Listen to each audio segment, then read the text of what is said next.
الحمد لله رب العالمين، والصلاة والسلام على أشرف الأنبياء والمرسلين نبينا محمد وعلى آله وصحبه أجمعين. أما بعد، ده تفسير و ده ترجمي ودي مبارك درسونو كي ده سورة البقرة آیت نمبر 12 ته رسیدلیو او په دې اخرنی آیتونو کې خبره د منافقانو روانه وه چې منافقان په خوله یو څه وایي او کوي بل څه، او په زړه کې یو څه دي او په ظاهره کې نور څه دي. او چې کله ورته وویلی شي چې په ځمکه کې فساد مه کوئ نو موږ خو جي اصلاح کوونکي یو. الله وی هم دغه خلق فسادیان دي خو دوی شعور نه لري، دوی په دې خبره پوهه نه دي. د هغې نه بعد الله سبحانه وتعالی وی اعوذ بالله من الشیطان الرجیم بسم الله الرحمن الرحیم وإذا قیل لهم او کله چې وویلی شي دوی ته آمنوا کما آمن الناس، ایمان راوړئ لکه څنګه چې ایمان راوړی د خلکو. د خلکو نه مراد دلته صحابه کرام دي. صحابه کرامو چې څنګه ایمان راوړی داسې راوړی، ځکه چې دغه ټیم کې خو صحابه کرامو ایمان راوړی، رسول صلی الله علیه وسلم موجود دی، او چا چې په هغه ایمان راوړی او د هغه ملګری نو خو صحابي دی، او بیا چې په دغه ایمان باندې وفات شي نو ورته وویلی شو ایمان داسې راوړی لکه څنګه چې صحابه کرامو ایمان راوړی. قالو نو دوی وایي انؤمن کما آمن السفهاء، آیا من ایمان راوړو لکه څرنګه چې ایمان راوړی دی کم عقلانو. نو د الله لعنت دی په دغه منافقانو باندې. دلته د هغوی مراد د کم عقلانو نه د رسول صلی الله علیه وسلم ملګري دي چې ښه اوس د دې کم عقلانو په شان ایمان موږ راوړو. کم عقلانې ورته په دې ووي چې هغوی دوه مخه نه لري، که هغه د مسلمانانو سره دي نو هم رښتیني دي، او که هغه د کافرانو سره دي نو هم لار د هغوی واضحه ده. دوستی د مؤمنانو سره، دشمنی د الله د دشمنانو سره د هغوی لار واضحه ده. او دوی ورته قمقلان وایي او ځان ته هوښیاران وایي چې یعنې موږ خو یعنی مسلمانانو سره هم یو، موږ د یهودو سره هم یو، موږ د مشرکانو سره هم یو، موږ هوښیاران یو. دا قمقلان دي. او دا کم منافقان چې په دې مسلمانانو کې یو عملی منافقت پکې دی، هم دغه رښتینی مسلمان ته قمقل وایي. مړه دی په خبره نه پوهېږي او دی په تعلقاتو نه پوهېږي. ولې وایي دی د هر چا سره به سیده دی. هوښیار خو هغه دی چې هر طرف ته هغه ځان له ځای جوړ کړی. نو دې منافقانو به هم دا خبره کوله، خوی د دې قمقلانو په شان ایمان راو. دلته دوه خبرې، یوه الله ورته وی کله چې به دوی ته وویلی شو چې الله وی چې کله به دوی ته وویلی شو چې ایمان راوړي لکه څنګه چې خلکو راوړي، هغه صحابه کرام دي چې د صحابه کرامو د ایمان په شان د ایمان راوړو دوی ته ویلی کېږي. نو دا دلیل دی په دې باندې چې د صحابه کرامو ایمان ډېر اوچت. او بیا چې څوک هم د صحابه کرامو په ایمان پسې خبرې کوي نو دی به پخپله د ایمان نه خالي، ځکه چې څنګه منافقانو ته دعوت ورکړی کېږي د هغه چا په باره کې چې د هغوی ایمانونه ګډوډي، دا خو نشي کېدی. خو د هغه چا په باره کې ورته خبره کېږي چې د هغوی ایمانونه مضبوط دي، نو دا تزکیه ده د صحابه کرامو. دویمه څوک چې په صحابه کرامو پسې خبرې کوي دی د هغه منافقانو په لار روان دي، که هغه شیعګانو روافظو کې دي او که هغه په براینا سنیانو کې دي او که غار څوک دي چې څوک هم د صحابه کرامو په شان کې ګستاخي کوي نو دی د هغه مدینې د منافقانو په لار روان دي، ځکه چې هغوی په هغه وخت کې صحابه کرامو ته قمقلان ویلو. خو موږ داسې ایمان راوړو کما آمن السفهاء. الله وی الا انهم هم السفهاء، خبردار شي یقینا دوی خاص هم دوی کم عقلان دي، ولكن لا يعلمون، مگر دوی نه پوهیږي، په دې خپل قمقلتوب نه پوهیږي. دلته یو څو خبرې یوه سفهاء د جمع د سفیه ده، او په عربۍ کې سفیه هغه چاته ویل کېږي چې دی جاهلي کمزوري رایي او ډېر پوهه نه وي، او نو ته دا پته چې دې کې فایده ده په دې کار کې او که په دې کې نقصان دی، لکه موږ ورته کم عقل وایو، عربۍ کې ورته سفیه ویل کېږي. نو دوی وایي چې صحابه کرامو ته والعیاذ بالله دا پته نشته چې فایده په څه کې ده او په نقصان په څه کې ده، او موږ ته خو چې وایي د هر څه پته ده، نو ځکه موږ د جوړ جاړي لار وی خپله کړې ده.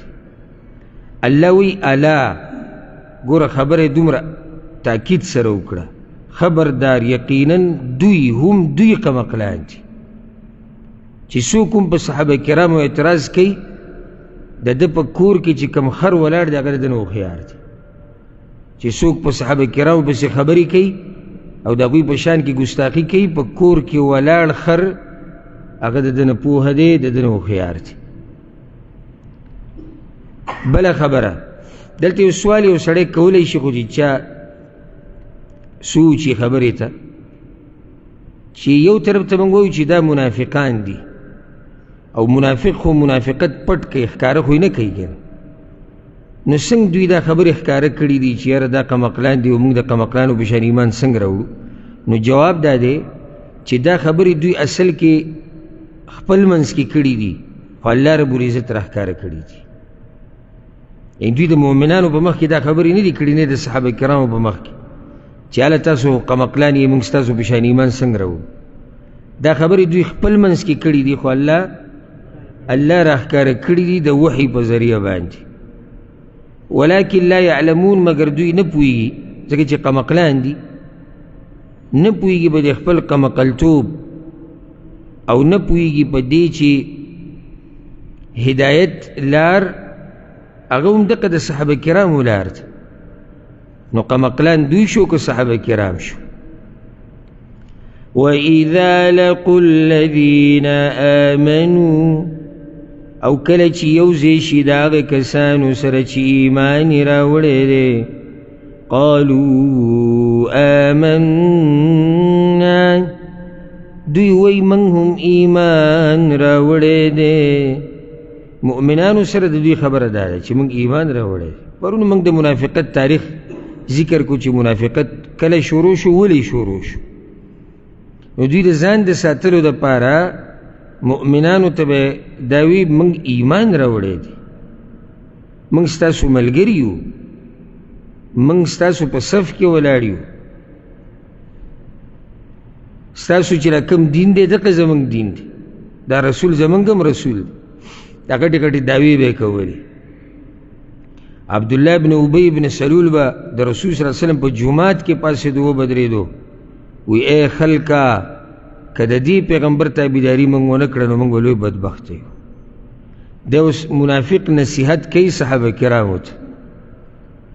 منافق چالاکي را به شي انشاءالله قرآن کې په نورو ځایونو کې الله وی دا چالاک قوم دی. منافق چالاکی د خبرې زر بدلی را بدلی، دی په روانه کې دروغ وایي، یعنی دته دا ضرورت نه چې دی سوچ وکړي او دروغ ووایي، دی په خبرو کې دغه شان دروغ وایي. او مؤمن چې دی خو رښتینی، د ده چالاکي د منافقانو په شان خو نه.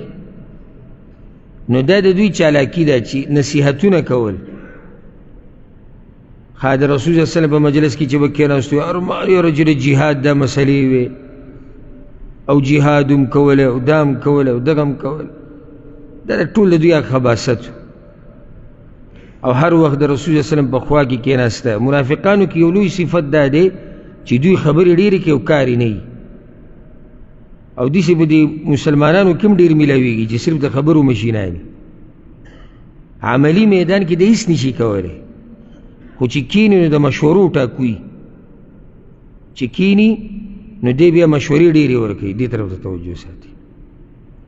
او زمونږ د مؤمنانو شان به دی د منافقانو په مقابله کې چې زمونږ وینا او کار به یو شانی برابر وي، قول او فعل، صرف په خبرو کار نه کیږي. نو مؤمنانو ته به مونږ خو ستاسو ملګري یو. وَإِذَا خَلَوْا إِلَى شَيَاطِينِهِمْ، او کله چې جدا شي خپلو شیطانانو ته، خلو معنی اذا انصرفوا، کله چې بلاړو، ذهبوا جدا بشو د خپلو شیطانانو سره. عبدالله ابن عباس وی رضی الله عنهما وی د شیطانانو مطلب دا دی چې هغه یهود چې دوی ته به تور طریقه خوا، دوی پسې شاته سوکو، شاته پسې یهودو د مدینې، ځکه چې دوی د یهودو غروغه وه. نو شیطانان نه مراد څوک دي؟ یهود دي چې دوی ته به لاره خوا. مجاهد رحمه الله وی شیاطین نه مراد د دوی هغه ملګري دي، مشرکان یا منافقان. او بعض مفسرین ویلی دي شیاطینهم معنی الی رؤوسهم، کم چې بر دوی سردارانو. اوس هغه سردار که په مشرکانو کې دی او که په یهودو کې دی، نو دا ټکی ښه دی، عام شو. کله چې به دوی د مشرانو له لاړو، او دې نه دا خبره مو واضح شو چې شیطان دا په انسانانو کې وي، صرف په پیریانو کې نه، دا په انسانانو کې مشته. قالوا دوی وی انا معکم، یقینا من خو تاسو سره یو. ګوره مؤمنانو ته صرف دومره وی آمنا، موږ ایمان راوړی، دلته تاکید وکړو انا معکم، یقینا موږ تاسو سره یو، ځکه د هغو سره دي. مؤمنانو سره خو هسې دوی لوبه کوي، حقیقت کې دوی د دې شیطانانو سره دي، نو ځکه تاکید وکړو انا معکم، یقینا موږ خو ستاسو سره یو، موږ ستاسو په دې لار باندې روان یو. ښه نو هلته څه کوئ؟ انما نحن مستهزئون، یقینا من ټوغې کوونکي یو. مؤمنانو پورې موږ خندا کوو، موږ ټوغې کوو. هلته موږ د زړه نه خو ایمان نه راوړی چې د مؤمنانو سره ناست یو. نو زموږ اصل کار هغه تاسو سره دی، تاسو زموږ مشران یې، زموږ ملګري یې، زموږ وروڼه یې. هلته موږ صرف ټوغو او مسخرو له ځو. نو بدله د دوی د دې ټوغو، الله یستهزئ بهم، الله ټوغې کوي په دوی پورې. الله یستهزئ بهم، الله دوی پورې ټوغې کوي. د الله ټوغې ګوره داسې نه څنګه چې د انسانانو دی چې دې کې به دروغ وي او دې کې به باطلي، نه. نو دا د الله صفت دی، خو دا یاده کوي دا صفت د الله بیانېږي داسې چې د انتقام په باب کې، د مقابلې په باب کې مجازات چې ورته وي، یعنې هغوی ټوغه وکړه الله ورسره ټوغه کوي. داسې د اول سر نشي ویلی چې الله ټوغې کوي، خو هغوی ټوغه وکړه الله پورې ټوغه وکړه.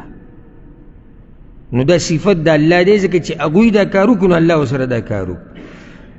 ښه نو الله به دوی سره څنګه ټوغه کوي؟ نو هغه داسې د قیامت په ورځ به سورة الحدید کې دا دي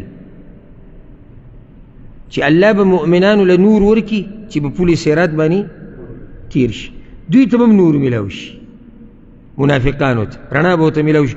نو دوی به سخت خوشحاله شي چې وګوره منافقت زموږ کامیاب شو، دنیا کې هم موږ فایده اخیستې ده، آخرت کې موږ وچلیدو. چې کله دوی د پل صراط ته ووړي، منځ کې پرې رڼا بنده شي، دا هغه ټوغه ده چې الله به دوی پورې کوي.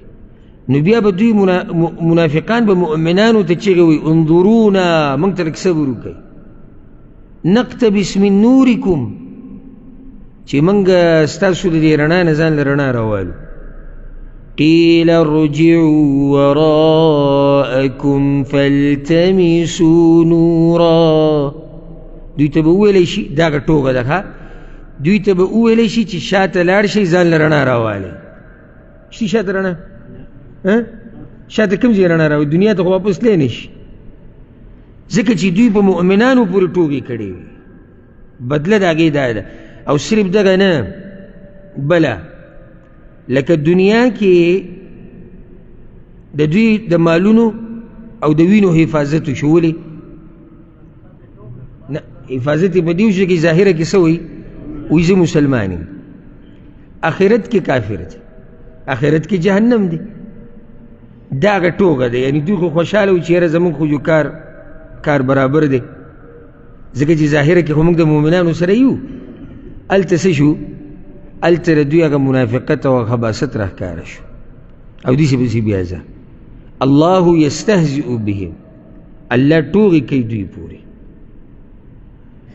او ما تاسو ته خبره ذکر کړه چې د الله صفات داسې نه څنګه چې د مخلوق دي. د الله ټوغه داسې نه، مخلوق چې کله ټوغه کوي کله پکې دروغ ووایي، کله ظلم زیاتې پکې وکړي، کله ناروا خبره پکې وکړي. نه، د الله هغه داسې نه. اوس دا چې کوم الله دوی سره کوي په دې کې څه دوی سره ظلم دی؟ نه، بلکې دا خو عدل دی. دا عدل دی، دروغ پکې نشتی، دوکه پکې نشتی. څه چې دوی کړي دي، څه چې کرلي دي، هغه غریبي. نو د الله ټوغه داسې نه، بل دا چې داسې نه چې الله هسې ټوغې کوي. هغوی ټوغې وکړي، الله پورې ټوغې وکړي. لکه څنګه چې قرآن په بل ځای کې الله وایي وَإِنَّهُمْ يَكِيدُ كَيْدًا وَأَكِيدُ كَيْدًا. کافران چل جوړی او زم چل جوړو. نو الله چل جوړی د هغوی د چل په مقابله کې. په بل ځای کې الله وایي یخادعون الله وهو خادعهم. دوی الله له دوکه ورکوي او الله دوی له دوکه ورکوي.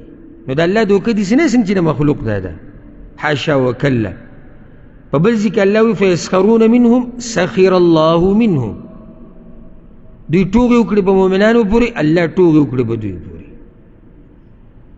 دلته معنی بدلولو نه دي پکار چې یاره نه د دې معنی بدلی ده.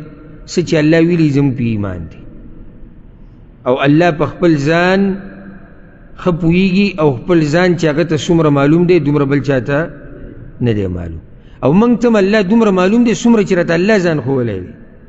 نو د ځان نه خبرې د الله په باره کې نشو کولی. وَيَمُدُّهُمْ فِي طُغْيَانِهِمْ يَعْمَهُونَ. او زیاتی دوی لره په سرکشۍ د دوی کې یعمهون چې ګډوډ بی. دا د الله عذاب دی.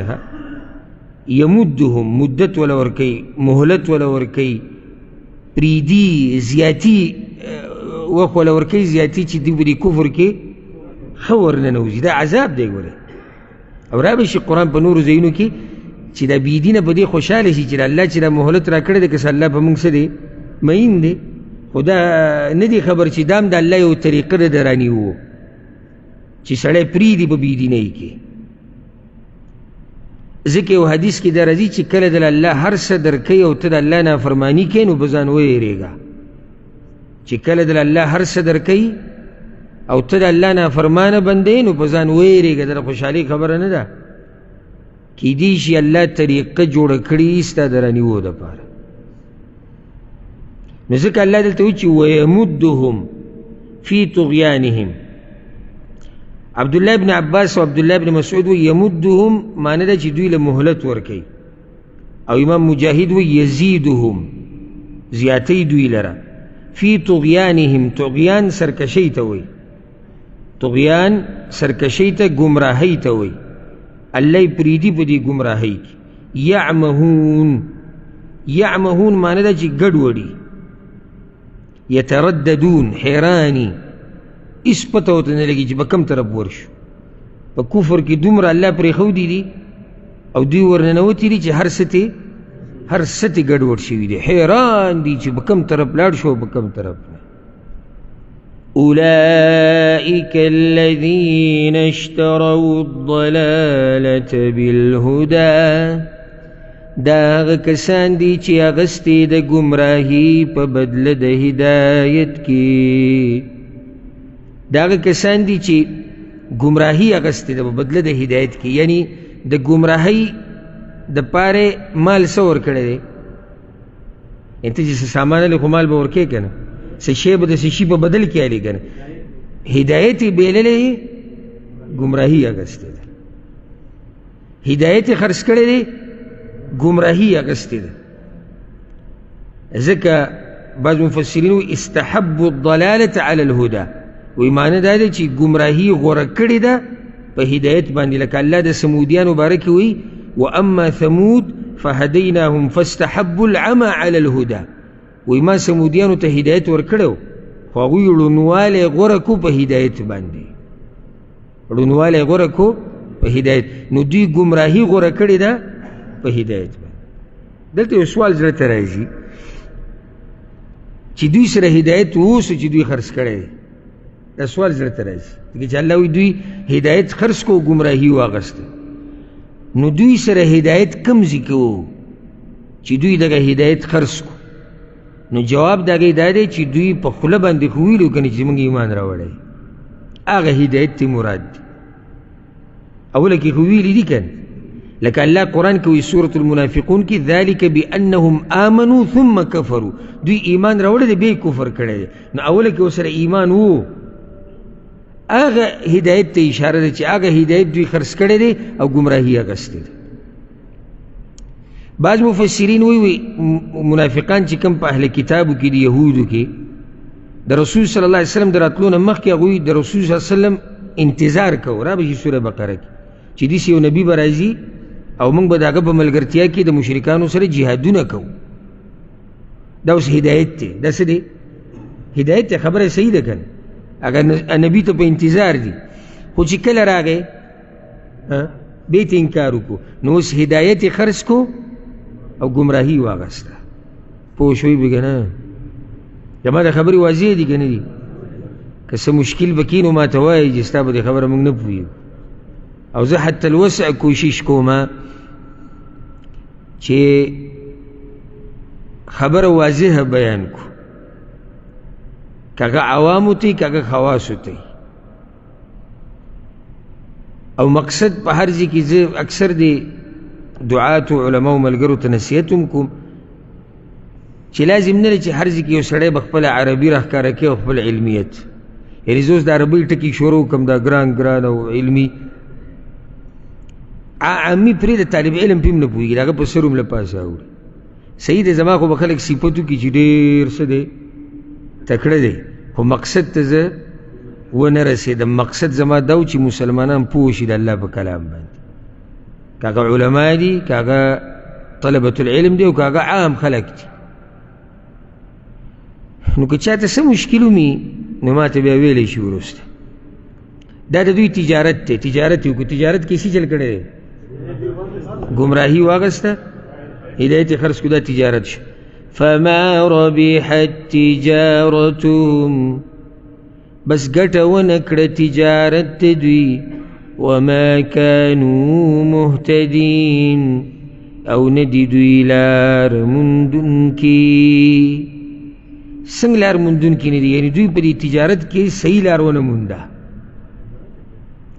یعنې دا اوس کومه لار شو چې سړی هدایت خرڅ کړي او ګمراهي والي؟ نو الله وایي لار نیغه لار ته خطا شوی و په دې تجارت کې، تجارت لار ته ګډه وډه شو. فما ربحت تجارت، ګټه ونه کړه تجارت کې. دا یاد اسکه هر سړی چې د دین په بدل کې دنیا علي دی په داسې تجارت کې دی چې هغه سراسر تاوان دی. که هغه مسلمان ومي، لکه یو سړی دی مزدورۍ له ترجیح ورکړي په منځه باندې، دنیا له ترجیح ورکړي په علم باندې، په عباداتو باندې، دا ټول هغه تجارتونه دي چې دا تاوان او تاوان دي. کېدی نشي چې یو سړی د دین له نقصان ورکړي او دی په ګټه کې پاتې شي، دا نشي کېدی. ها دنیا له که نقصان ورکو نو دا دومره ګټه خبره نه ده، ځکه چې دا نقصان د دې بیا هم جبر کېدی شي، پوره کېدی شي دا نقصان. دا کمی پورا کیدی شي نو ځان دومره مه خفه کوه که چېرته دنیا ته دې نقصان ورسي. غم دا کوه چې کله دې دین ته نقصان ورسي، د دغې غم کوه. ځکه دعا کې دي اللهم لا تجعل مصیبتنا فی دیننا، یا الله زمونږ امتحانات او زمونږ مصیبتونه او زمونږ سختي په دین کې مه راوله، په ما په دین کې مصیبت مه راوله. ځکه چې د دین دا مسله دا ډېره حساسه ده او ډېره جوړه او ډېره اهمه ده. اوس الله مثالونه بیانوي د منافقانو، دوه مثالونه. د مخکې نه ته دا ویم چې منافقان په دوه قسمه دي. هغه تقسیم نه پرون چې ما کړی هغه نه ویم، دا چې په عقیده کې منافقان دي دا په دوه قسمه دي، او مدینه کې چې کوم منافقان اوسېدو دا په دوه قسمه دي. یو هغه منافقان دي چې هغه خالص منافقان دي، هغوی د سره د ایمان طرف ته د دین طرف ته توجه نشته. دویم قسم منافقان مترددین دي، یعنی کله دې طرف ته او کله دې طرف ته، کله دا غاړه او کله دغه غاړه. نو یو مثال د دغه منافقانو دی دا چې سوچه منافقان دي، او دویم مثال د هغه منافقانو دی چې کله دې طرف ته او کله دې طرف ته. رب العزت په قرآن کې مثالونه بیانوي. موږ یو کال دوره کړې وه تدبر القرآن، قرآن کې سوچ او فکر. هغه دوره کې دا ځای واورئ، د دې مثالونو باره کې ما تفصیلي خبرې کړې. مثال الله بیانوي او دا د الله د کلام دپاره څه عیب نه دی، بلکې دې سره د الله کلام ښه عزتمند دی، ځکه چې الله رب العزت په دې سره اوریدونکي او لوستونکي هغه پوه کوي او په مثال سره خبره ښه واضحه کېږي. نو هېڅ حجت ګوره د قیامت په ورځ موږ سره نشته چې یا الله موږ نه پوهېدو، ځکه چې الله خو تر دې چې الله درته مثالونه هم بیان کړي دي چې ته په دې خبره څه شي پوه شي. د منافقانو خبره و الله به په دې ختمه کړې وه مخکې بتلې، الله تا ته پکې مثالونه هم بیانوي دې دپاره چې ته پرې ښه پوه شي او د دې لارې نه ځان وساتي. نو څه حجت موږ سره نشته چې قیامت په ورځ الله ته ووایو چې یا الله دې د لاسه زه ستا په خبرو نه پوهېدم. دا زمونږ الحمدلله نن اووم درس دی، په کوم ځای کې تاسو نه یې پوه شوي ما ته ووایئ. خبرې خو واضحې وي که نه؟ نو ته به الله ته څه وایې چې زه نه پوهېدم؟ که نه څوک بیانولو والا نه و، نشتې بیانولو والا، که نه ستا ژبې والا نه و، بیانولو والا هم و، زه پوهېدم هم خو زما په ژبه کې نه و، دا به وایې که نه وخت د سره نه و، که مړ وي وخت د سره شتي ژوندی، ته به الله ته څه وایې څه عذر شتي چا سره؟ نو په خپله چې سړی وایي چې ما سره عذر نشتی نو په ځان یې په خپله ګوایي وکړه، بیا الله ته داسې مخامخ شه چې د سوال جواب دې سره وي. مثلهم حال د دې منافقانو كمثل الذي استوقد نارا، پشان د حال دا غچا دی چې بل کړی اور. مثال د دې منافقانو پشان د مثال دا غچا دی چې اور بل کړی، اور بل کړی دی. یو سړی دی اور بل کو، د دې دپاره چې رڼا شي ورته. زه به اول د آیت ته ترجمه وکړم بیا د به مثال پوه کړو. فلما اضاءت ما حوله، بس هر کله چې رڼا کړه دغه اور، بس هر کله چې رڼا کړل دغه اور غیر چاپیره د دنه، څه چې غیر چاپیره و هغه د اور څه کړو رڼا کړو. ذهب الله بنورهم، نو بوتله الله رڼا د دوی. وتركهم في ظلمات، او پریښودو دوی په تیارو کې. لا يبصرون، چې هیڅ نه ویني. یو سړی دی اور یې ولګاو، اور خواوشا کې چې څه و هغه یې څه کړو هغه رڼا کړو بیا څه چلو شو एकदम رڼا ختم شو چې رڼا ختم شو نو دوی په څه کې پاتې شو دوی په تیارو کې پاتې شو خو په داسې تیارو کې چې لا یبصرون هېڅ ورته هم نه ښکاري اوس راشي د دې مثال دا مثال د منافق بیانېږي دغه خالص منافقان دي دوی اور بل کړی و دا اور بل کړی و معنی دا چې دوی په اوله کې د ایمان دعوه کړې و هغه رڼا وه که نه رڼا خو ورته میلاو شوې وه که لکه لږ ساعت مخکې ما آیت ووی ذلک بانهم آمنوا ثم کفروا دوی ایمان راوړی دی بې کفر کړی نو رڼا خو ورسره وه که نه اور یې بل کړی دی وګوره کله چې سړی اور بل کي که نه نو بیا به پسې لرګي ږدي چې دا اور مړ نه شي دا نه چې لرګی دې ور واچوه او بیا ورته ډډه ولګوه دا خو ختمېږي ایمان چې کله ته راوړې او دعوه د ایمان دې وکړه بیا به پسې نیک اعمال کوي چې دا ایمان دې پاتې شي په ځي باندې خو دوی خو وروسته پسې بیا څه نه دي کړي که نه نو ذهب الله بنورهم الله بوتله رڼا د دوی ګوره الله دا ونه وي چې اور یې وله مړ کړو داسې ووایي ولې نه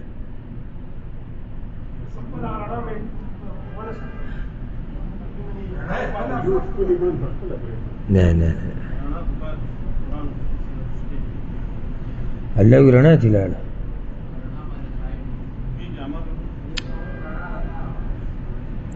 الله وی ذهب الله بنورهم الله بوتله رڼا د دوی او مخکې وی چې لګولی اور نو الله داسې ولې ونه وي چې اور یې وله مړ کړو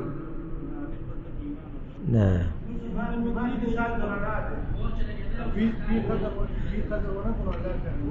تاسو زما په سوال نه پوه ټول راته وایي په خپله زه خو په دې پوه یم چې په خپله الله داسې ولې ونه وي چې ما وله اور مړ کړو داسې ولې وي چې ما چې رڼا بوتله رڼا ته الله به ونه تله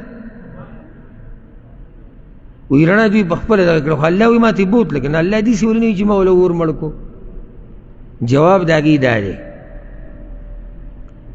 د الله په هره خبره کې حکمتونه او فایدې الله د دوی نه رڼا ختمه کړه ځکه چې اور سړی ولې بلی د رڼا دپاره بلی که نه هغه رڼا چې ختمه شوه لوګې او سوځېده د هغه اور او د هغې نه تنګېده هغه پکې پاتې شو ځکه الله داسې ونه وي چې اور یې وله ختم کړو هر څه شتي خو څه شی ترې لاړ رڼا لاړه هغه باقي نقصاني چې څه دي هغه ټول هر څه پاتې دي پوه شوئ که نه اور یې ولې لګولی و رڼا دپاره که نه نو ختم چې څه شو رڼا پاتې څه شو اور لوګی څه چې دوی تنګی هغه هر څه پاتې شو مقصدي شی ختم شو هغه رڼا وه ځکه الله وی ذهب الله بنورهم وترکهم فی ظلمات او پرېښود دوی په تیارو کې چې هېڅ نه ویني خبله فایده وترکهم فی ظلمات یعنی دوی په خپل کفر او منافقت کې پاتې شو ځکه چې رڼا نه خو دوی فایده وانهغسته ډېره خوندوره فایده ده الله وی ذهب الله بنورهم الله بوتله رڼا د دوی رڼاګانې نه دي ویلي رڼا د دوی او دوی پرېښودو په تیارو کې نو تیارې ډېرې دي او رڼا یوه ده حق یوي او د ګمراهۍ لارې ډېرې دي یعنې الله داسې ونه وایي چې ما بوتلې رڼاګانې د هغوی ما بوتله رڼا د هغوی او پرې مې ښودو هغوی په تیارو کې په ډېرو تیارو کې تیاره د کفر تیاره د نفاق تیاره د شک تیاره د بېدینۍ او ببزیزه نو د بېدینۍ لارې ډېرې دي او د حق او الله ته رسیدونکي لار هغه یوه ده لا یبصرون معنی لا یهتدون یعنی لار ورته نه ښکاري د نیغه لار کومه چې الله ته وي ځکه چې څه ختم شو رڼا ختمه شو نو چې رڼا ختمه شو دوی به څه ویني هر څه ترې لاړو ختم شو ځکه الله وی صم بکم عمی کاڼه دي چاړهګان دي ړانده دي فهم لا یرجعون نو دوی نه راګرځي صم کاندی یعنی خیر ناوری، بکم چاڑاگان دی، لا يتكلمون بما ينفعهم، خبر نیشی کولی جس دوی لفائدہ ورکی او غی اسلام اڑاندی دی حق نینی رونوالے گو دا نہیں دا دی استرگو دا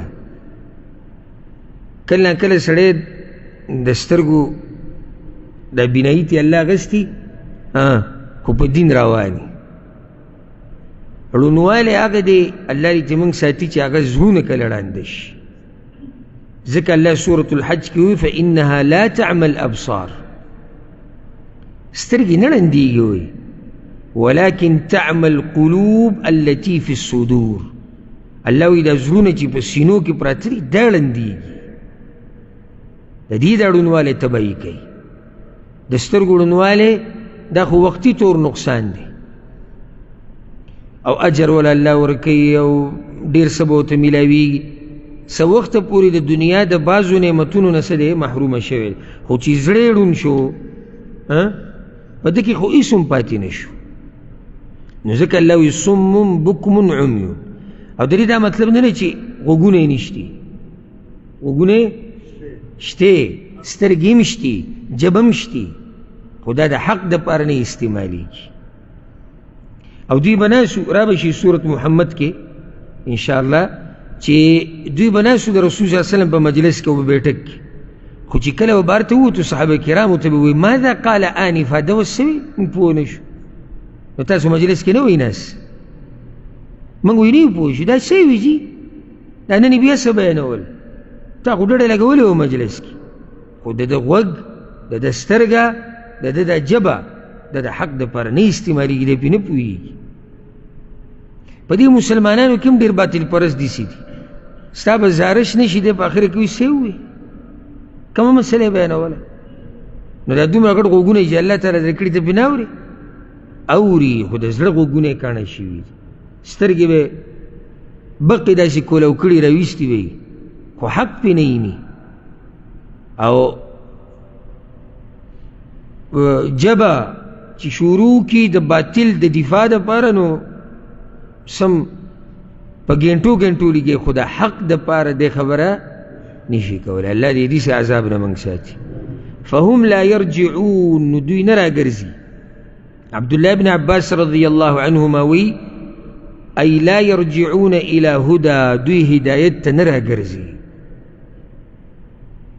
او بعض مفسرین وی لا يرجعون معنی لا يتوبون دوی توبنا او باسی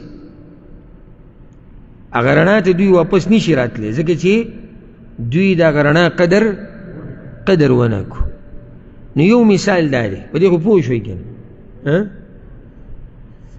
دوی مثال والا او کصیب من السماء یا پشان دا دیر باران دے دا برنا بل مثال والا یا او چی دے او دا پا معنی دا واو سرم رازی معنی دیش ترجمہ بیدی سی کہ او کصیب من السماء او پشان دا دیر باران دے او دا دا اختیار دا پارم رازی یا نو اختیار مطلب سے شو اللہ وی آغا مثال واورا او یا دا واورا او یا آغا واورا نو یا دا واورا دوارا مثال واو دا منافقانو او یا دا چی مانا او پا مانا دا واو دے او دا هم دا وی مثال دے او کصیب من السماء یا مثال دا دی منافقانو پشان دا دیر باران دے صیب دیر باران تاویل کی او دا ربی دا جبا چینا دا دیر فسیحا پراخ جبا دا دی کی دا دی باران یو نم ندے اولا کی چی ساس کی رازی آگئی تا یو نم وی چی تیشی آگئی تا بل نم وی چی ساس کی غٹشی آگئی تا بل نم وی دا دیر فسیح جبا دا دا دی پا مقابل کی دا نوری جبی چی سمر دی اگر لنڈی تنگی دی کل دا سلور پینزو شینو دا پار یو نمی استعمالی او پا عربی جبا کی کل دا یو شی دا پارا لس پینزلس نمون استعمالی نو صیب آگا باران تاوی چی آگا سی دیری تیزی من السماء اسمان چیرې د بره طرف ته وي او ځکه اسمان ته اسمان ویل کېږي چې موږ د پاسه دي. یا مثال د دوی په شان د ډیر باران دی د برې نه. ښه دا ترجمه به تو کوم بیا دې په دې مثال پوه کوم. فیه ظلمات چې په هغې کې تیري، ورعد او ګړزاری، وبرق او برېښنایي. باران سره خو دا خبرې لازم راځي چې باران نو تیری، ګړز ګړوزي، برېښنایي. ظلمات تیرو ته وایي، رعد ګړزاری، برق برېښنایي. يجعلون أصابعهم في آذانهم دوی ږدي ګوتې خپلې په غوږونو خپلو کې، من الصواعق د وجې د تندرونو نه. باران چې ورېږي نو د تندر یره مشتي، نو د تندر د دې یرې د لاسه او د دې ګړزا د لاسه او د دې شور د لاسه دوی غوږونو کې ګوتې ایښودي دي. معنی ده چې غوږونو د ګوتو د سرونه پکې ایښودي، ګوته ټوله په غوږ کې نه راځي، خو چې کله وویل شي چې په غوږ کې ګوته ایښودې وه نو څه مطلب دی؟ د ګوتې سر یې په غوږ کې ایښودي. حذر الموت د وجې د یرې د مرګ نه، یریږي د مرګ نه، چېرې مرګ به راشي. والله محيط بالكافرين او الله راګیرونکی دی کافرانو لره. ښه اوس چې سړی جدي څه مطلب شو؟ ما تاسو ته بله عضو وي چې صرف په لفظي ترجمه کار نه کېږي. بعض راشي چې موږ هم ترجمه کړې، ښه نو بیا اوس خو دې ترجمه وشو، دې مثال ترجمه دا و. لازم به ته د یو عالم سره د یو استاد سره به کښېني چې هغه ستا پوهه کړي په دې باندې چې د دې څه مطلب دی د الله د دې کلام. د مثال وضاحت داسې دی، او کصیب من السما، یا مثال د دوی په شان د ډیر باران دی د بره نه. نو ډیر باران د قرآن دی، ډیر باران قرآن دی د برې نه. نو قرآن هم راغلی د برې نه او باران هم راورېږي د برې نه. ګوره دا باران د برې نه راورېږي نو دا قرآن هم د برې نه راغلی دی. باران په ټولو خلکو راورېږي که نه؟ په غریب نه راورېږي، په تور پکې نه راورېږي، په ټولو. قرآن د ټولو دپاره هدایت دی. ښه د باران د اوبه چې راورېږي نو بیا ځمکه ټوله یو شان خو نه ده که نه؟ څه ځمکه ترې فایده والي، څه خرابه ځمکه وي، څه د اوبه راونیسي، په څه باندې دغه شان تېرې شي. نو دغه شان بیا دا قرآن چې کله د برې نه راځي د انسانانو حال دی. څوک د دې قرآن نه فایده والي او څوک ترې فایده وانه لي. فیه ظلمات په دې کې تیری دي، ګړزارې دی، برېښنا ده. یعنی په دې د قرآن چې کوم احکامات دي نو په دې کې سخت احکامات هم شته، سخت پکې هم شته، او ابتلاءات امتحانات پکې هم شته، او یره پکې هم شته. دغه چې الله یره هم ورکړې د قرآن کې، صرف امیدونه خو نه دي ورکړي. نو یره پکې هم ده، و برق او برېښنا پکې هم ده، د جهاد احکام پکې هم دي. نو دا هغه تیری دي او ګړزارې دی او برېښنا ده. سخت احکامات پکې شته، د جهاد احکامات پکې شته، الله پکې یره بیان کړې ده. ټولې مسلې په قرآن کې شته که. یجعلون اصابعهم فی اذانهم، نو دوی غوږونو کې ګوتې کېښودې. دغه قرآن منلو ته منافقان تیار نه دي، د تندر نه یېرېږي. اوس تندر نه ولې یېرېږي؟ تندر نه مراد هغه حقیقت دی چې دوی یېرېږي چې الله یې راښکاره نه کړي. قرآن په بل ځای کې الله وایي یحسبون کل صیحة علیهم، چې معمولي چغه شي منافقان وي زمونږ باره کې که څه خبره وشو دا منافق سړی په ځان سخت یېرېږي او دغه شان د عملي منافق هم د مسلمانانو کې چې یعنی که تا سره کېناستو که نه او تا ته چا ټلیفون وکړو او ته داسې لږ بهر ته ووایي بس په ده لږه خوله را ماته شي ځکه چې د څه نه څه خباست کړی دی څه خبرې یا خو اخوا وړي دي یا دې خوا راوړي نو په ده م یاره راله دی موش ټولېږي غځېږي چې یاره زما باره کې ورته څوک څه وایي که دلته کارنامه یې کړې ده د منافق ژوند ټول د یېري نو دا منافقان هم په یره کې دي چې دغه دی الله ووایي او دغه دی الله ووایي نو دا هغه تندرونه یې چې دوی ترې یېرېږي حذر الموت د وجې د یېرې د مرګ نه یعنی دوی یریږي که الله دا هر څه راښکاره کړو نو زمونږ ګمراهي به راښکاره شي موږ به وشرمېږو زمونږ حقیقت به خلکو ته پته ولګي خو الله وایي والله محیط بالکافرین او الله راګیرونکی د کافرانو لره که دوی هر څه وکړي خو الله د هر ځینه کافران هغه راګیر کړي دي یکاد البرق یخطف ابصارهم نږدې د برېښنا چې وتښتوي نظرونه د دوی دومره تیزه برېښنا ده په دې باران کې مطلب څه دی باران چې قرآن کې یعنی داسې واضحه احکامات چې په قرآن کې پړقېدونکي نږدې ده چې دوی نظرونه وتښتوي څه مطلب دی نظرونه وتښتوي عبدالله بن عباس وی رضی الله عنهما ويكاد محكم القرآن يدل على عورات المنافقين دا الله دې خبرې مطلب دی چې نږدې ده چې برېښنا د دوی نظرونه وتښتوي معنی ده چې نږدې ده چې د قرآن دا واضحه خبرې د دوی حقیقت راښکاره کړي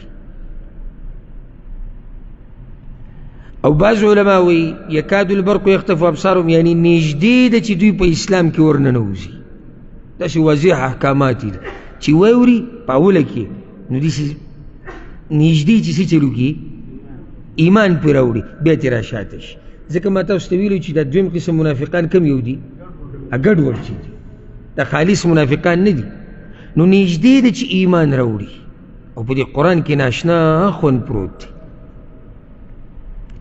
کله چې د رسول صلی الله علیه وسلم خواله به دا مشرکان رالو که نه سیرت د هغې دپاره واورئ الولید ابن مغیر او دا نور برالو دا چې کوم داسې پوهه پکې و نو چې دا کلام د الله دا به یې واورېد اوس بیا متاثره خو هلته د خلکو د لاسه به یې څه نشي ویلی او چې رابلو د رسول صلی وسلم د خوا نه هغه به ته ها څه دی خیال دی یاره وایي دا نه جادو دی نه دا د لیونو خبرې دي نه دا د کوډګر خبرې دي نه دا د مریض سړي خبرې دي نه دا د پالتو قصې دي وایي دا خو داسې خبرې دي چې دې کې وان له لحلاوه په دې کې یو خوند پروت دی په دې کې یو ښایست پروت دی تر دې چې الولید ابن مغیره وایي دا کمې خبرې چې ده وکړي که نه دا زوروري کېږي او په دې خبرو څوک نه زورور کېږي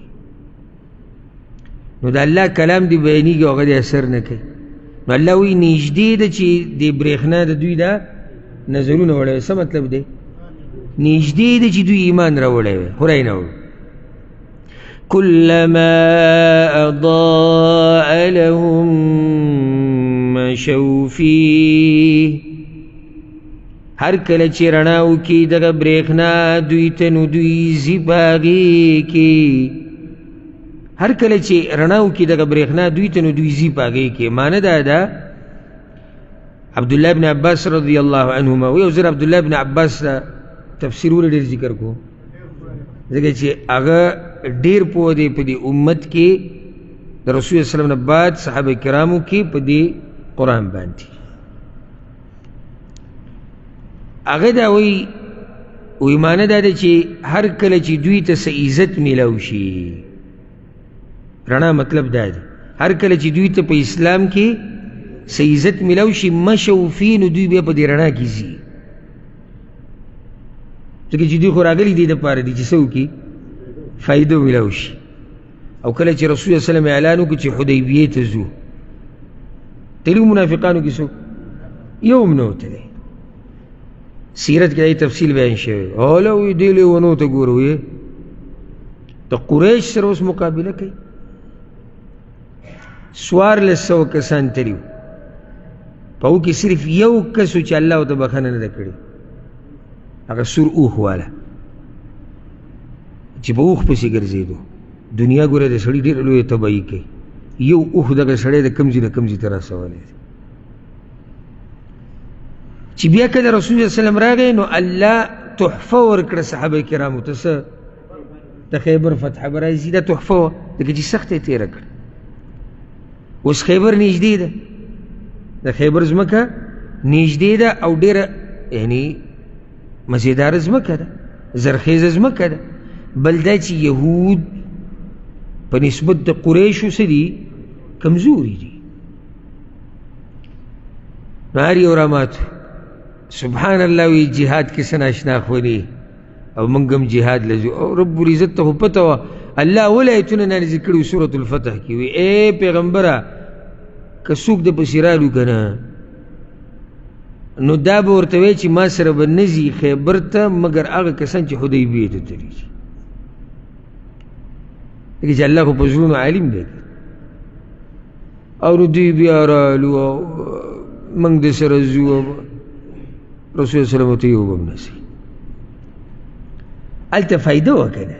دا دلته مطلب دی کلما اضاء لهم مشوا فی، هر کله چې رڼایي دوی ځي. بعض خلک الله وی دغه شان دي ومن الناس من يعبد الله على حرف فإن أصابه خير اطمأن به وإن أصابته فتنة انقلب على وجهه. الله وی د خلکو کې بعض هغه دي چې د الله بندګي دي سي په یو شرط په یو لالچ په دې کې که چېرته څه خیر ورته ورسېدو نو ډېر مطمئن او د اسلام صفتونه کوي. خو که چېرته معمولي امتحان پرې راشي نو اسلام ته شا کړي او د هر څه پرېږدي. خسر الدنیا والآخره، دنیا هم تاواني شي او آخرت هم تاواني شي. ځکه الله وی ګوره وَإِذَا أَظْلَمَ عَلَيْهِمْ قَامُوا، او کله چې تیاره کي په دوی باندې نو ودرېږي. چې رڼا شي څه کوي؟ ځي. چې تیاره شي ودرېږي. دا فایده مې مخې ته راله ذکر به یې ته کمه، وخت موږ سره نه د ډېرو فایدو د بیانولو. هر ټکي کې فایده ده. کلما اضاء لهم، هر کله چې هر کله، کلما ترجمه څه ده؟ هر کله. هر کله چې رڼاو کې دوی ته دغه برېښنا دوی روان شي. واذا اظلم علیهم، او کله چې، نو کلما مطلب څه دی؟ هر کله چې، او دا واذا مطلب دی کله چې. په کله چې او هر کله چې کې څه فرق دی؟ دا اوس پښتو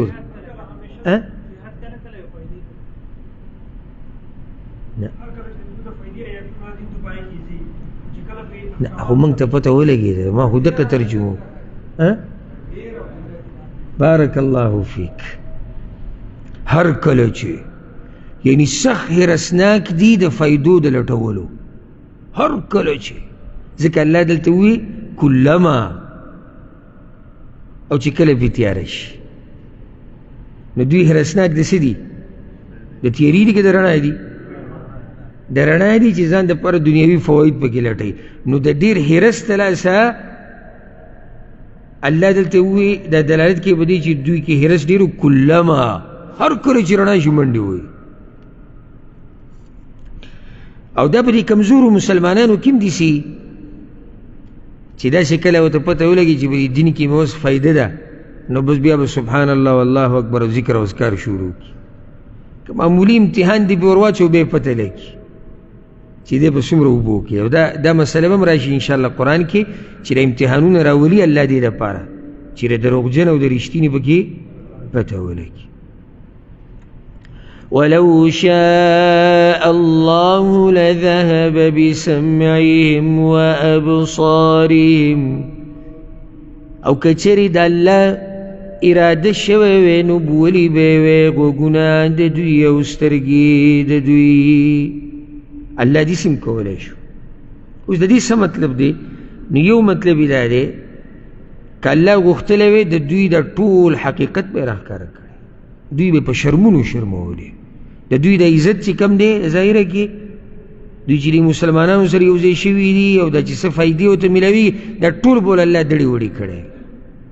نو بیا سوال لازي چې غوږونه او سترګې الله ولې یادوي؟ یعنې صرف پکې غوږونه او سترګې یاد شو. دا په دې ځکه چې د مثالونو ته وګورې چې بیانېږي نو د دې غوږونو او د سترګو باس پکې ډېر راځي، نو ځکه یې دلته غوږونه او سترګې وي. بله دا چې حق په سترګو لیدی کېږي، په غوږونو اورېدی کېږي، او دا ډېر فایدهمند ځایونه دي په انسان کې، سترګه او غوږ. ځکه الله دا خبره وکړه. یا دا چې الله وایي چې ما دوی له دا سزا هم ورکولی شوې چې ما په رښتیا دوی کاڼه کړی وې او په رښتیا مې دوی ړانده کړی وې، خو الله داسې ونه کړو. الله په هر کار کې حکمت. ان الله على كل شيء قدير، یقینا الله په هر شي باندې قدرت والده. الله کولی شو چې دوی د سترګې او د غوږونه بولې وې ختم کړی وې، خو الله ختم نه کړو. اوس ګوره څو قسمه خلک ذکر شو؟ نه درې: خالص مؤمنان، خالص کافران، منافقان. او موږ دا خبره ذکر کړو چې خلک کوم د قدریو کې دي، څلورم قسم نشته، یا به سوچه کافری، یا به سوچه مسلمانی، یا به منافق. اوس الله ټولو ته آواز کوي او ټولو ته دعوت ورکوي، او دا اولنی خطاب دی په قرآن کریم کې. اولنی ندا او آواز هغه دا دی: یا ایها الناس، اے خلکو. ټول یاد کړو. بعض مفسرین پکې لا دا وایي یهودو ته وایي او بعض وایي مشرکانو ته، نه، اے خلکو، خلک ټول پکې راغلل. اوس الله خپل توحید بیانوي، حقیقت د مؤمنانو هم بیان شو، حقیقت د کافرانو، حقیقت د منافقانو. اوس الله وایي راشي هغه بنیادي مسلې ده. د کمې د لاسه چې دا خلک تقسیم شوي دي په درې ډلو کې، هغې له راشي بس. او هغه د الله وحدانیت، او هغه د الله توحید دی. اوس مین موضوع الله وایي راشي: اے خلکو، اعبدوا ربکم، بندگی وکئ د رب خپل. د الله دا خبرې څه مزیدارې دي. اعبدوا ربکم، بندگی وکئ د خپل رب. تا ته پکې دا وایي، خو که څوک پې پوهېږي چې رب دې دی، نو د رب خلک څه کوي؟ بندگی کوي. بیا لکه اوس ډېر داسې دي الله رب مني چې الله زموږ څه دی؟ رب دی. بیا ورسره شرک هم کوي، نو مناسب نه ده که نه چې رب دې ورته ووایې، نو بیا د بندګۍ حقدار څوک دی؟ خو همدغه رب دی که نه. او د رب باره کې خبرې مخکې شوې وي په سورة الفاتحه کې. ځکه بیا یې درته وایم چې د تفسیر دا ټول درسونه دا ګورې مثال د یوې کړۍ دی، دا یو بل سره تړلی شوي دي چې په اوله ورځ نه پوهه، نن به هم پوهه نه شي، او که په هغه ورځ پوه شوی نن به پوهه شي. دا یاد کړې ښه. که ستا دا مطلب وي چې یاره زه به یو 4 ورځې اولنۍ او 4 ورځې اخرنۍ، یا په دې منځ کې 15 ورځې، یا صرف روژه کې، ته نشي پوهېدی په قرآن. ځکه چې اوس رب ټکي هلته راغی، رب باره کې مخکې خبره شوې. ها د الله بندګي وکړئ. ولې بندګي وکړئ؟ ولې الله حقدار د بندګۍ دی؟ په هغې باندې ته الله دلایل ښیي چې زه ولې د بندګۍ حقدار یم. واوره: الذي خلقکم، هغه ذات چې تاسو یې پیدا کړي، والذین من قبلکم، او هغه کسان چې ستاسو نه مخکې وو. بندګي وکړئ د الله چې رب ستاسو دی. بندګي ولې وکړه؟ رب دی، نو موږ یې پیدا کړي، نو پخواني پیدا کړي دي. نو چې یو ذات هغه رب دی او هغه پیدایش د مخلوقاتو کړی دی، هغه د عبادت حقدار نه دی. ځکه وایي لعلکم تتقون، د دې دپاره چې تاسو متقیان شئ یا بچ شئ، چې د اور نه بچ شي، د عذابونو نه بچ شي. نو فایده تقوا که په ځان کې راوسته غواړي نو سرچینې څه ده؟ هغه توحید دی. دا کیدای شي چې سړي کې توحید نه وي او هغه د تقوا داري نه. او که د الله د اور نه بچ کېده غواړي لعلکم تتقون، دې دپاره تاسو بچ کړی شئ یا بچ شئ، نو هغه ته په توحید سره بچ کېدی شي او بل څه سره نه. دا نورې مسلې بیا توحید نه بعد دي، خو اول سر کې توحید دی. رب العزت نور هم دلایل بیانوي او خپل شان بیانوي. الذي جعل لكم الأرض فراشا، هغه ذات دی چې ګرځولې د ستاسو دپاره ځمکه خوروره، دا ځمکه یې خوره کړې زموږ دپاره.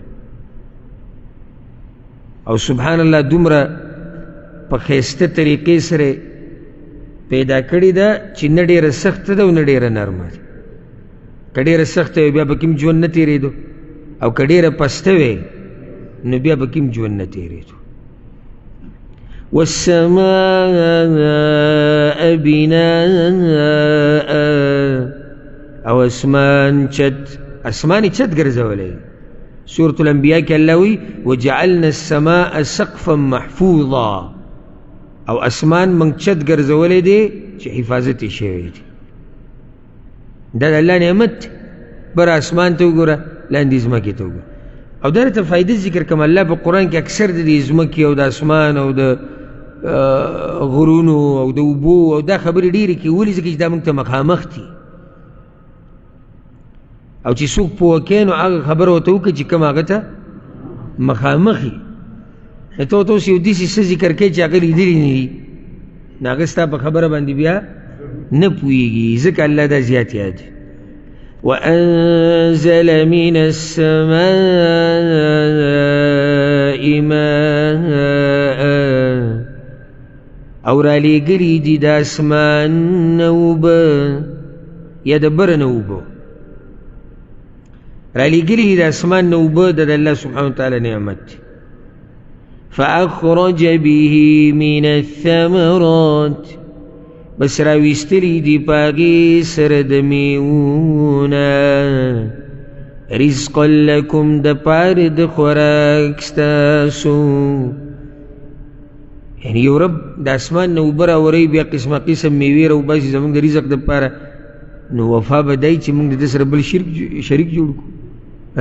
دا اوبه خو زموږ د پاره راورولي دي، دا میوې او رزق دا خو زموږ د پاره دی. نو زمونږ سره دومره احسانات کړي، دومره انعامات کړي، په کار خدا و چې بندگی خالص دغه کې دی. ځکه ووی فلا تجعلوا لله اندادا، بس مگر زوی د الله د پاره شریکان. وانتم تعلمون، او تاسو پوهیږئ. پس پوهیږئ دلته چا څه وویل خو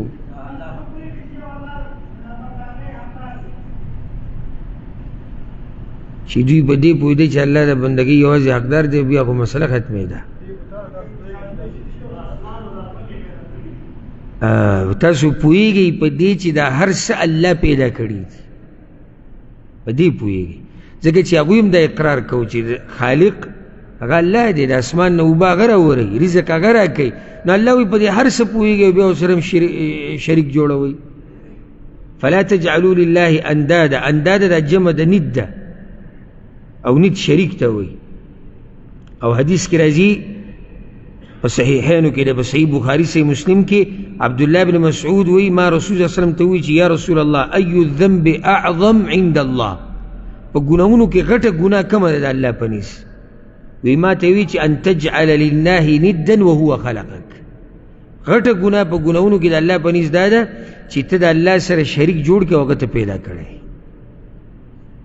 دا غټه ګناه ده. نو د الله سره وی شریک ما جوړوي. او دلته دا فائدې ده کې شریک ویلې، شریکان ویلې، دا نه چې هغه پلانې چې هغه ته وته د هغه پلان. هر څوک چې د الله نه علاوه دی هغه د الله سره برخدار نشي جوړه دی، کاغه نبی دی که ولی دی که ګټه ده که ونه ده که پیر دی که مرید دی او که ملائک دی او که پیریان دي.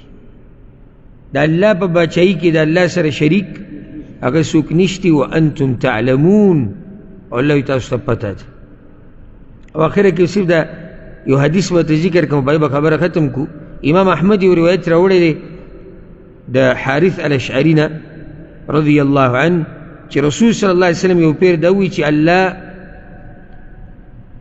یحیی زوی د زکریا علیهم السلام ته دا خبره کړې، 15 خبرې ورته ښوولې وي چې دا خلکو ته بیان کړه او په خپله پې عمل وکړه او بني اسرائیلو ته یې م ووایه. نو هغه پکې رو رو کېدو. عیسی علیه السلام ورته وویل که ته نه وې چې زه ووایم، نو هغه ورته نه زه یې ویم. نو یحیی علیه السلام راولګېد، د بني اسرائیل ټول په دې بیت المقدس کې را جمع کړو، تر دې چې د جومات ډک شو. هغه داسې په دنګزي باندې ودرېدو، فحمد الله واثنى علیه، نو حمد او ثنا یې د الله ووي. بیا وایي چې الله ماته یو څو خبرې ښوولي دي چې زه پې عمل وکړم او تاسو ته یې م وښیم. واولهن، یاده کړه، اولنۍ خبره دا ده ان تعبدوا الله ولا تشركوا به شیئا، چې خالص د الله بندګي وکړئ او د الله سره بس شی نه شریک کوئ. بیا مثال ورکړی. دې دپاره مې دا حدیث وي، مقصدي خبره دقه ده. وایي د دې مثال داسې دی، یو سړی دی اشترى عبدا من خالص ماله بورق او ذهب. یو سړی راولګېدو ځان له غلام مرئي واغستو په خپل مال، یا په سرو زرو یا په سپینو زرو. پیسې چا ورکړي؟ مالک ورکړي. دا مرئي ځان له واغستو چې خدمت کوي.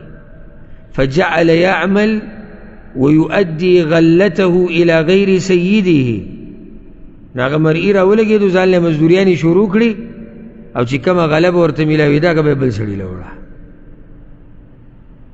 نو اغستی چا دی؟ پیسې چا ورکړي دي او غله دی چا له وړي. څه ناشنا مثال یې بیان کړی. یعنی پیدا کړي موږ الله یو، خالق هغه دی، رازق هغه دی، مالک هغه دی، باچا هغه دی، معبود هغه دی، او سړی بل ته پروت دی یا د هغه سره بل مخلوق شریک کوي. نو الله سبحانه وتعالی دې موږ په توحید باندې مضبوط ساتي د مرګه پورې. او الله سبحانه وتعالی دې موږ له مرګ په هغه وخت کې راولي چې موږ په قرآن او په حدیث باندې مضبوط. الله دې موږ د شرک او بدعات او خرافاتو نه لرې ساتي. سبب ان شاء الله د 30 نمبر آیت نه شروع کوو. هذا والله اعلم وصلى الله وسلم على نبينا محمد.